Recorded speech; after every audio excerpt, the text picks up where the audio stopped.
جو لوگ پاک دامن بے خبر مومن عورتوں پر تہمتیں لگاتے ہیں، ان پر دنیا اور آخرت دونوں میں لعنت کی گئی ہے اور ان کے لیے بہت بڑا عذاب ہے۔ وہ اس دن کو بھول نہ جائیں کہ جب ان کی اپنی زبانیں اور ان کے اپنے ہاتھ پاؤں ان کے کرتوتوں کی گواہی دیں گے۔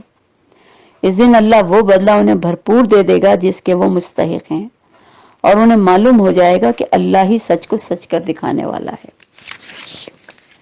اللہ سے بڑھ کر کون ہے جو اس بات کی گواہی دے سکے گا؟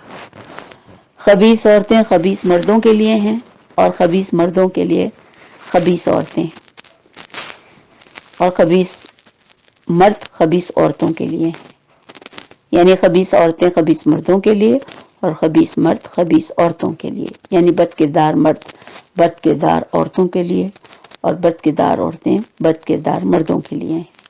پاکیزہ عورتیں پاکیزہ مردوں کے لیے اور پاکیزہ مرد پاکیزہ عورتوں کے لیے ہیں۔ ان کا دامن پاک ہے ان باتوں سے جو بنانے والے بناتے ہیں، ان کے لیے مغفرت ہے اور رزق کریم ہے۔ اے لوگوں جو ایمان لائے ہو، اپنے گھروں کے سوا دوسرے کے گھروں میں داخل نہ ہوا کرو جب تک کہ گھر والوں کی اجازت نہ لے لو، اور گھر والوں پر سلام نہ بھیجو، اور یہ طریقہ تمہارے لیے بہتر ہے۔ کسی کے گھر جا کے پہلے نوک کرنا چاہیے، اجازت لینی چاہیے، سلام کرنا چاہیے۔ یہ طریقے ہمیں اسلام سکھا رہا ہے، یہ وہ آداب ہیں جو ہمیں عبادت کے طور پر سکھائے گئے ہیں۔ اگر تم سے کہا جائے کہ واپس چلے جاؤ تو واپس ہو جاؤ، یہ تمہارے لیے زیادہ پاکیزہ ہے۔ مثلا ہم نے کسی کے گھر پر نوک کیا، اب کئی طرح کی صورتحال ہوتی ہے گھر میں، ہو سکتا ہے گھر میں مرد نہ ہو، عورتوں نے کہہ دیا کہ بھئی آپ اس وقت مرد نہیں ہیں، تو جو لوگ آئے ہیں ان کو برا نہیں ماننا چاہیے اور چلے جانا چاہیے وہاں سے، اور یہ تمہارے لیے زیادہ پاکیزہ طریقہ ہے۔ اور جو کچھ تم کرتے ہو اللہ اسے خوب جانتا ہے۔ اللہ تمہارے لیے اس میں کوئی مذائقہ نہیں پاتا کہ ایسے گھروں میں داخل ہو جاؤ جو کسی کے رہنے کے لیے جگہ نہ ہو، اور جن میں تمہارے فائدے یا کام کی کوئی چیز ہو، جو تم ظاہر کرتے ہو جو تم چھپاتے ہو، سب چیزوں کی اللہ کو خبر ہے۔ یعنی اگر ایسا کوئی گھر ہے جو خالی ہے، اس میں ہوٹل، سرائے، مہمان خانے، دکانیں، ان جگہوں پہ اجازت لینے کی ضرورت نہیں ہوتی، آپ اندر داخل ہو جائیں، کیونکہ وہ گھر ایسے نہیں ہے نا کہ لوگ اس میں رہتے ہوں، لیکن جہاں لوگ رہتے ہیں، کسی کا گھر ہے، اس کا خاندان رہتا ہے، تو اس جگہ اجازت لے کے داخل ہونا ضروری ہے، کیونکہ وہاں عورتیں بھی ہو سکتی ہیں اور مرد بھی ہو سکتے ہیں۔ اے نبی، مومن مردوں سے کہو اپنی نظریں بچا کر رکھیں، اپنی شرمگاہوں کی حفاظت کریں، یہ ان کے لیے زیادہ پاکیزہ طریقہ ہے۔ جو کچھ وہ کرتے ہیں اللہ اس سے باخبر ہے۔ اصل میں یہاں پر غض بصر کا حکم ہے، اور جس کا عام ترجمہ یہ ہے کہ نگاہ نیچی کریں، یا پھر مطلب یہ کہ جب اگر ایک دفعہ کسی غیر عورت پر نظر پڑ جائے تو اللہ کہتا ہے وہ معاف ہے، لیکن جان بوجھ کے دوسری نگاہ ڈالنے کا حکم نہیں ہے، اسی لیے غض بصر کہا جاتا ہے کہ فوراً نگاہ ہٹا لینی چاہیے۔ اور اے نبی، مومن مردوں عورتوں سے کہو اپنی نظریں بچا کر، مردوں کے لیے تو حکم ہے ہی ہے، عورتوں کے لیے بھی اتنا ہی حکم ہے کہ نظریں بچا کر رکھیں، اپنی شرمگاہوں کی حفاظت کریں، اپنا بناؤ سنگار نہ دکھائیں بجز اس کے کہ جو خود بخود ظاہر ہو جائے، اور اپنے سینوں پر اپنے اوڑھنیوں کے آنچل ڈالے رکھیں، اور اپنا بناؤ سنگار نہ ظاہر کریں مگر ان لوگوں کے سامنے، یعنی یہ جو لوگ ہیں ان کے سامنے اپنا سنگار ظاہر کیا جا سکتا ہے، شوہر، باپ، شوہروں کے باپ، بیٹے، شوہروں کے بیٹے، بھائی، بھائیوں کے بیٹے، بہنوں کے بیٹے، یعنی سارے اپنے محرم، اور میل جول کی عورتیں، اپنے لونڈی اور غلام بھی وہ جو ابھی یعنی بچپن میں ہی ہیں، زیادہ بڑی عمر کے نہ ہوں، اور بچے جو خاص طور پر عورتوں کی پوشیدہ باتوں سے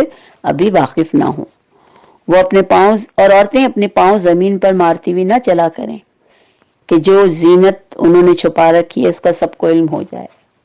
مطلب یہ کہ جیسے آج اگر ہم کبھی مال میں جا رہے ہوں تو غور سے اگر کبھی کھڑے ہوئے ہوں، ہیل پہن کے جو خواتین آتی ہیں تو ٹک ٹک ٹک ٹک ایک آواز پیدا ہوتی ہے، سب کی نگاہیں ایک دم پھر جاتی ہیں، تو یہ مردوں کو بھی ایک طرح سے متوجہ کرنے کا ہی طریقہ ہے، حالانکہ دل میں تو شاید نیت نہیں ہوتی، لیکن غیر اختیاری طور پہ ایسا ہو جاتا ہے، تو اس چیز سے بھی پرہیز کرنا چاہیے۔ ایسی کوئی بھی چیز جس سے غیر مرد ہمارے پر نظر ڈالیں اس کو استعمال کرنے سے پہلے ہمیں سوچنا چاہیے۔ اے مومنو، تم سب مل کر اللہ سے توبہ کرو، توقع ہے کہ فلاح پاؤ گے۔ تم میں سے جو لوگ مجرد ہوں اور تمہارے لونڈے غلاموں میں سے جو صالح ہوں ان کے نکاح کر دو، یعنی اگر کوئی کمارے ہوں اور اگر ان کی حیثیت اتنی نہیں ہے کہ وہ کسی اونچے خاندان کی لڑکی کو بیاہ کے لا سکیں تو اپنی لونڈی یا غلاموں میں سے کسی سے ان کا نکاح کر دو، اور اگر وہ غریب ہیں تو اللہ کے فضل سے اللہ ان کو غنی کر دے گا، اللہ بڑی وسعت والا ہے۔ اور جو نکاح کا موقع نہ پائیں انہیں چاہیے کہ زیادہ سے زیادہ اپنی عزت کی حفاظت کریں یہاں تک کہ اللہ ان کو اپنے فضل سے غنی کر دے۔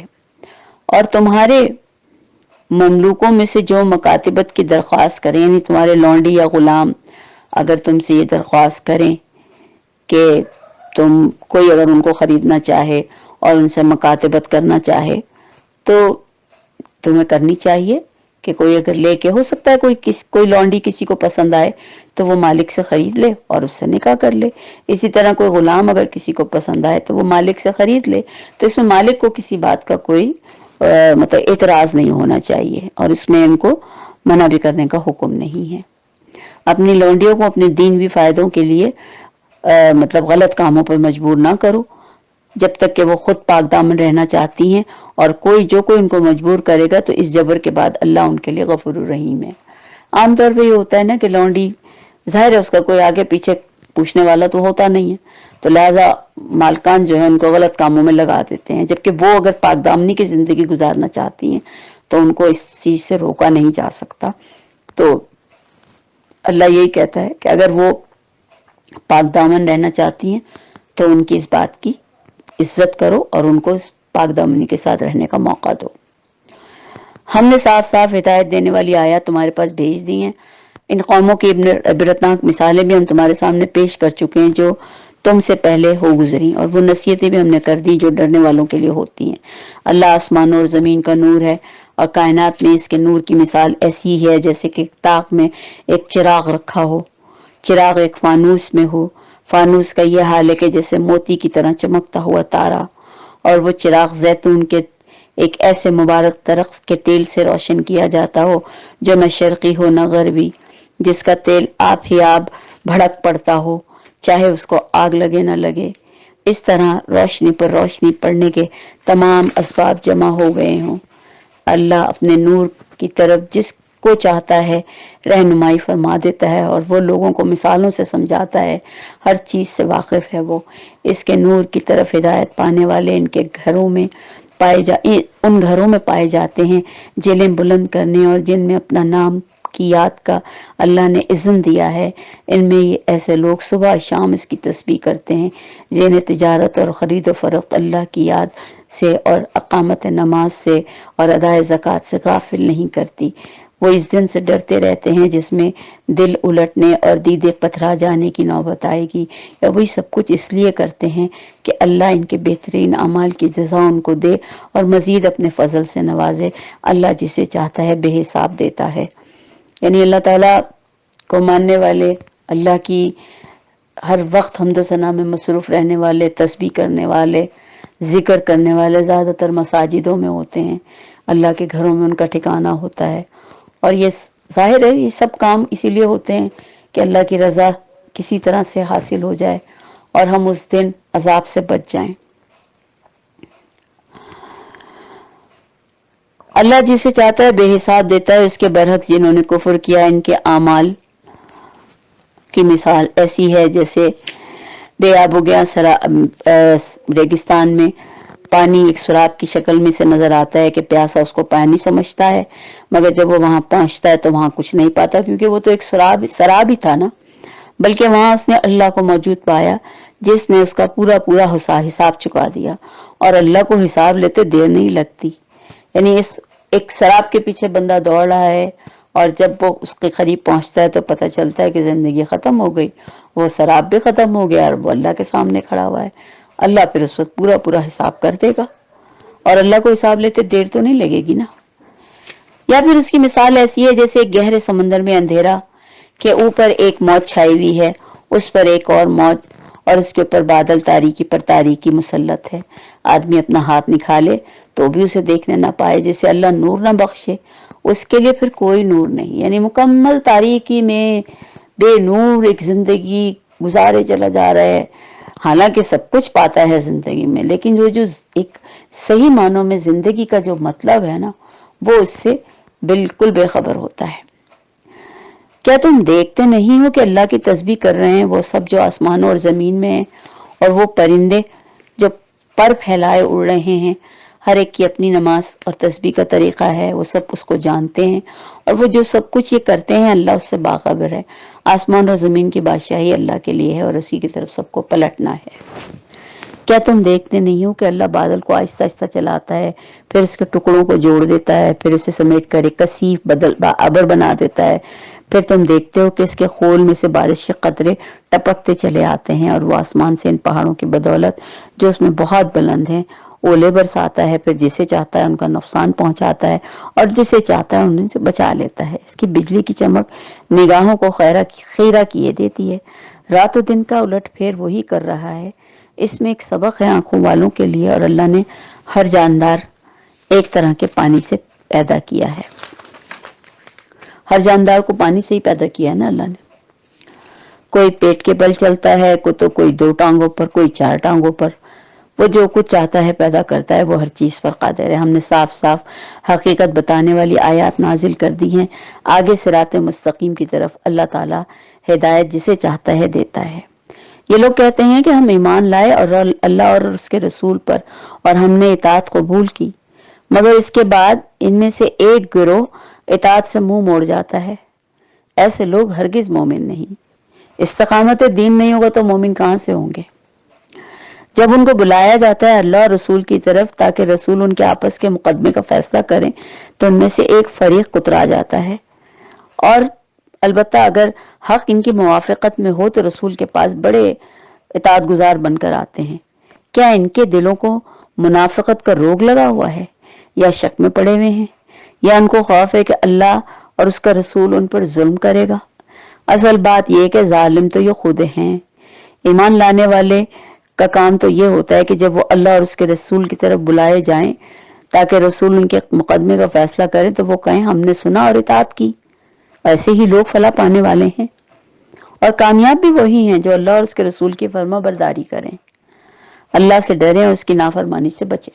یہ منافق اللہ کے نام سے بڑی بڑی قسمیں کھا کر کہتے ہیں کہ آپ حکم دیں تو ہم گھروں سے نکل کھڑے ہوں. ان سے کہو قسمیں نہ کھاؤ، تمہاری اطاعت کا حال ہمیں معلوم ہے، تمہارے کرتوتوں سے اللہ بے خبر نہیں. کہو اللہ کے متی بنو اور اس کے رسول کے تابع بن کر رہو. لیکن اگر تم منہ پھیرتے ہو تو خوب سمجھ لو کہ رسول پر جس فرض کا بار رکھا گیا ہے اس کا ذمہ دار وہ ہے، اور وہ تم پر جس فرض کا بار ڈالا گیا ہے اس کے ذمہ دار تم ہو.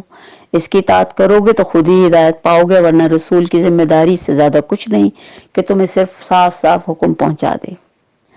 اللہ نے وعدہ فرمایا ہے کہ تم میں سے ان لوگوں کے ساتھ جو ایمان لائیں اور نیک عمل کریں وہ ان کو اسی طرح زمین میں خلیفہ بنائے گا جس طرح اس نے اس سے پہلے گزرے ہوئے لوگوں کو خلیفہ بنایا ہے. ان کے لیے ان کے اس دین کو مضبوط بنیادوں پر قائم کر دے گا جسے اللہ تعالیٰ نے ان کے حق میں پسند کیا، اور ان کی موجودہ حالت خوف کو امن سے بدل دے گا اگر وہ میری بندگی کریں اور میرے ساتھ کسی کو شریک نہ کریں. اور جو کوئی اس کے بعد کفر کرے تو ایسے ہی لوگ فاسق ہیں. نماز قائم کرو، زکوٰۃ دو، رسول کی اطاعت کرو، امید ہے کہ تم پر رحم کیا جائے گا. اور جو لوگ کفر کر رہے ہیں ان کے متعلق غلط فہمی میں نہ رہو کہ وہ زمین میں اللہ کو عاجز کر دیں گے. ان کا ٹھکانہ صرف دوزخ ہے، اور وہ دوزخ بڑا ہی برا ٹھکانہ ہے. اے لوگوں جو ایمان لائے ہو، لازم ہے کہ تمہارے لونڈی غلام اور تمہارے وہ بچے جو ابھی عقل کی حدود کو نہیں پہنچے 3 اوقات میں اجازت لے کر تمہارے پاس آیا کریں. صبح کی نماز سے پہلے، دوپہر کو جب تم کپڑے اتار کر رکھ دیتے ہو یعنی قیلولے کے وقت، اور عشاء کی نماز کے بعد. یہ 3 وقت تمہارے لیے پردے کے وقت ہیں. اس کے بعد وہ بلا اجازت آئیں، یعنی ان 3 اوقات میں ماں باپ کے کمرے میں اگر جانا ہے تو اجازت لے کے یا نوک کر کے جانا چاہیے.